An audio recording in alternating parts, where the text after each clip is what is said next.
Well, as you can see from the shadows in the tubes, most of the chestnut trees sprouted.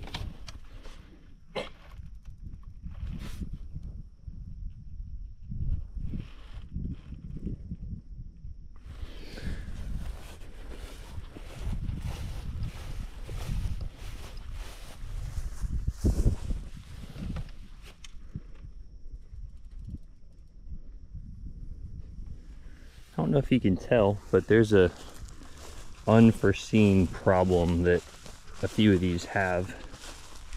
Tell the leaves are really trying to grow up out of the tube, which is what we want.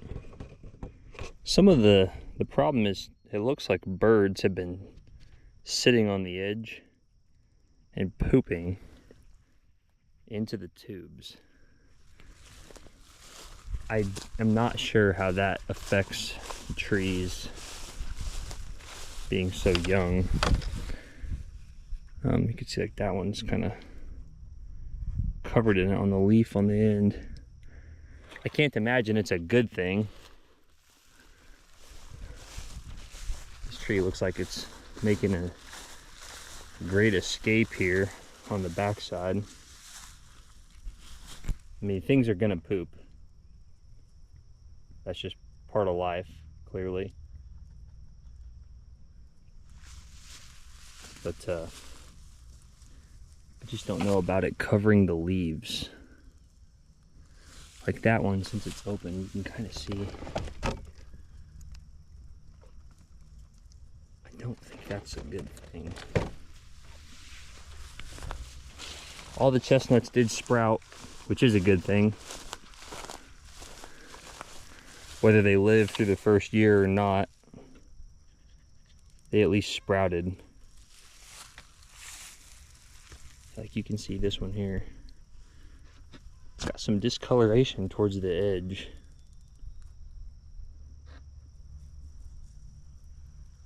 It almost looks like a bird has dropped some of this mulch from some of these trees that were here. It's like it dropped mulch inside the tube. These tubes are not as good as the hard plastic. Again, really. But the trees do have new sprouts, you can see on the end. So that is promising. They've had plenty of rain. I've hardly been able to get out here because of the rain. But I'm not going to complain about that. Yeah, these tubes are just garbage. They split open.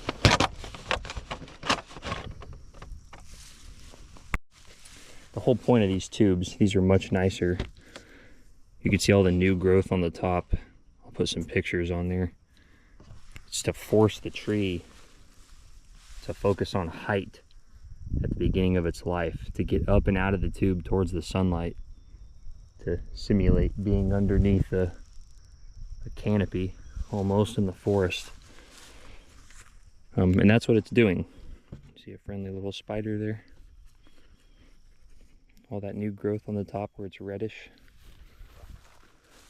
It is promising. The tree gets plenty of light through the side. The tube's opaque, so it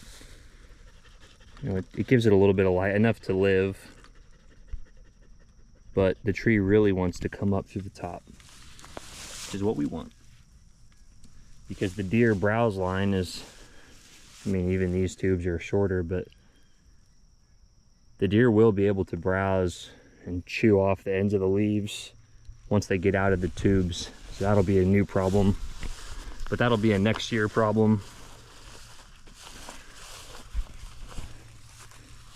There's a little spider. Keep all the ants off for me.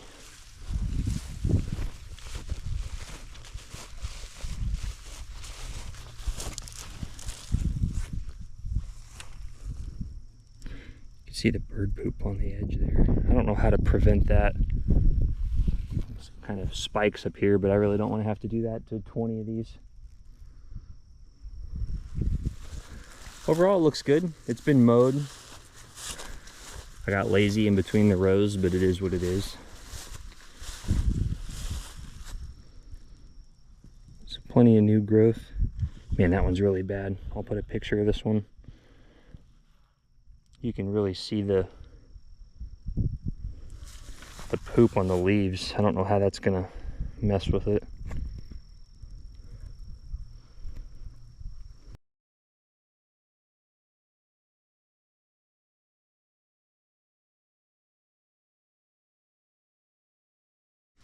Well, these aren't the best pictures, but hopefully you can at least tell what I'm talking about.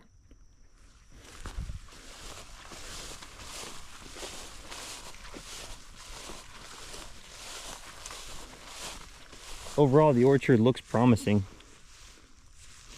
Just got to keep it mowed short enough, and I might have to come back when it's not 90 degrees and put mulch around the bottom of the tubes. And then we'll have to figure out what we want to do for cages up on top. Keep the deer away for long enough.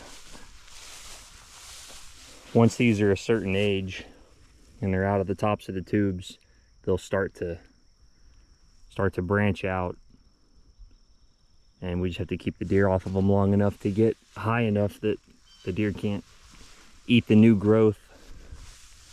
Then they'll be good to go. Then they're kind of on their own. I'll fertilize them when I can and water if they need it, but for the most part, they'll either live if they want to live, or they'll die, and I'll replant them. What do you think, bud? You like to poop in my orchards?